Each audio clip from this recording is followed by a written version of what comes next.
Ang susunod na programa ay rated PG. Patnubay at gabay ng magulang ay kailangan sa mga batang manonood. Sa first round, nakita nating pumasok ang opera singer na si Yumi at ang batang si Riz na patok na patok. Sa second round, nakitang walang kapantay ang acrobat na si Shiva at singer na Jeremy ay na-qualify. At last week, sa round 3, may action at suspense ang bawat eksena. Natatakot ako. Ngunit dalawa sa kanila ang may pruweba sa qualifiers ay makasama. Exodus Acrobat! Rise up! At ngayong gabi, yan ang hinahanap ko. ito ang huling baraha. Nakakabahan ka ba? Magsasama-sama na sila upang malaman natin kung sino sa kanila ang wildcard na hinihintay para sa pinakaabangan na Battle of the Champions ay mahanay. Manalo ka sana. Sino sa kanila ang may alas na ipamamalas dito sa wildcard finals ng inyong nag-iisang talentadong Pinoy?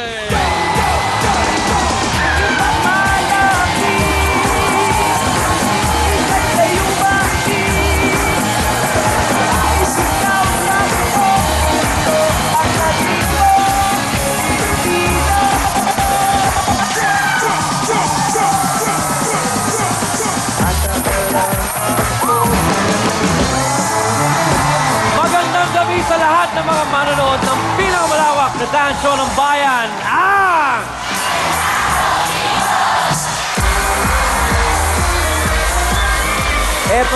Eto na ang isa sa pinaka-inaabangang gabi sa Talentadong Pinoy. Tonight, malalaman na kung sino ang talentadong papasok sa ating third Battle of the Champions bilang isang wildcard contestant. Dito pong nakaraang 3 linggo, meron tayong 6 na maswerteng wildcard finalists na napili para makipagbakbakan para sa pagkakataong matanghal bilang third ultimate talentadong Pinoy. Kaya mga kapatid, nasisiguro ko pong this will not be a battle that you forget. Kaya eto na, bago natin makita ang tagisan ng galing, kilalanin muna natin ang mga magagaling na talent scouts para sa gabing ito. Unahin na natin ang batikan at premyadong writer and director. Let's give it up for Direct Joey Reyes. Magandang gabi sa inyo. Happy Sunday night to you. At narito ang isa sa mga paborito nating resident talent scouts, the gorgeous and funny Tuesday Vargas. Bongga-Bilias! Tagal ka namin di nakita Tuesday, ha? Welcome back. Kamis, ang payat mo na, ha? Aba. Oo, at saka lalo akong gumanda, aminin mo yan. Oo naman. In fairness. And finally, ang isa sa aking mga idol sa industriya at marahil idolo rin ng buong bansa mula Batanes hanggang Hulo, the one, the only, Maestro Joey De Leon!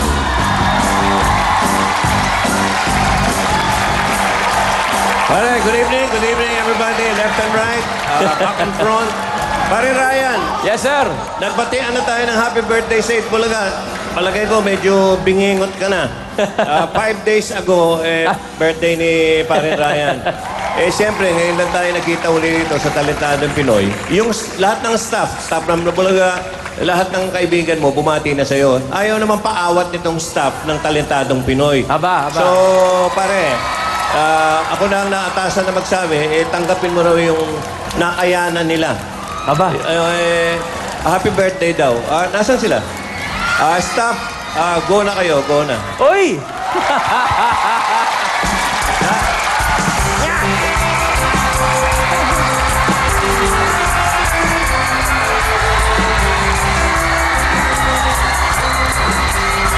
Alang iya, ilang taon na, nadadali pa rin ako talaga eh.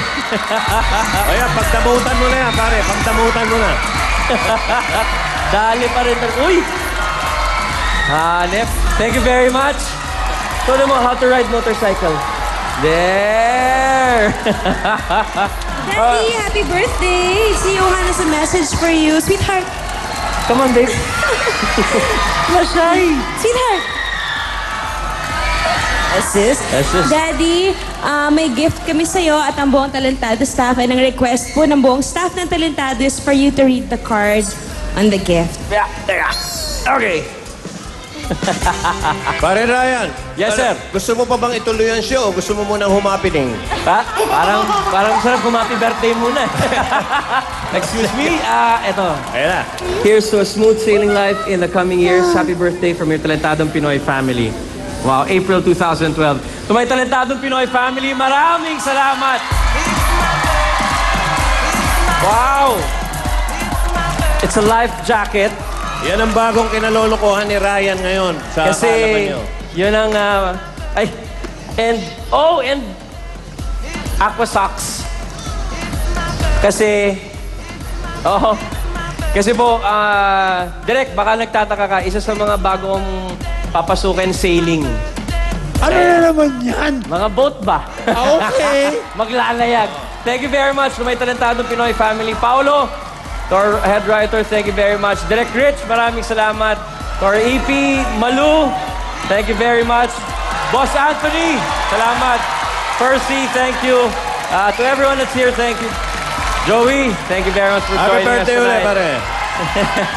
Thank you very much again to my TV5 family. Maraming salamat po. Happy birthday, Thank you very much, sweetheart. Ayun! Ayun na, masaya na kayo! Napakasaya. Okay, let's pick up where we left off. Napakilala na po natin ang ating talent scouts ngayon. Kasama rin dyan ang ating mga scorekeepers for the night, ang ating jury. Jury, magandang gabi po sa inyo.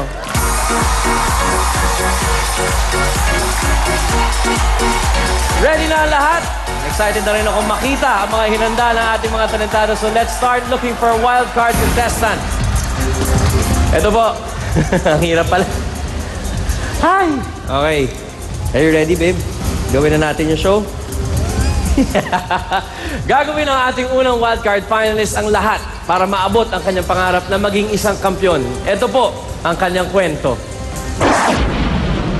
Imagine me trying too hard to put you from my mind.